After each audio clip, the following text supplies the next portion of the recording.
चलो पिला माने आज आम 2 नंबर प्रश्नर उत्तर लिखा 2 नंबर लिखाई बही पढ़ पिला मिश्र भग्न संख्या को अप्रकृत भग्न संख्यार परिणत करवा। ताले आम मिश्र भग्न संख्या को अप्रकृत परिणत कले पूर्ण संख्या गुणन हर युक्त लब।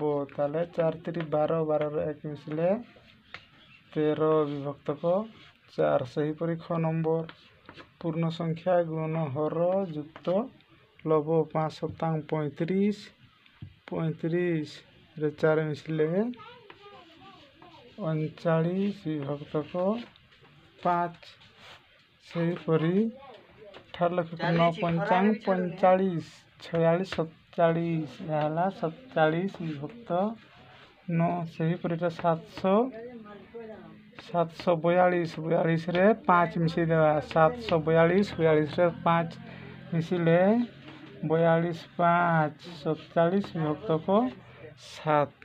ताले आमे प्रत्येक मिश्र भग्न संख्या को अप्रकृत भग्न संख्यार परिणत कली।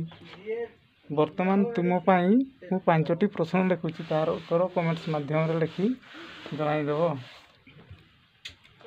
मु लिखुची मिश्र भग्न संख्या 1 लिख 2 पूर्ण 1 विभक्त 4। ख लिख 2 पूर्ण 3 विभक्त 5। ग लिख 4 पूर्ण 2 विभक्त 7। घ लिख 3 पूर्ण 5 विभक्त 9। यहाँ अप्रकृत भग्न संख्या रूपे प्रकाश कर। अप्रकृत भग्न संख्यार केते हेबो उत्तर लिखि कमेंट्स रे जणाइदेव। एवं शेष में मो चैनल टी को सब्सक्राइब करने को जमा भी भूलु नहीं।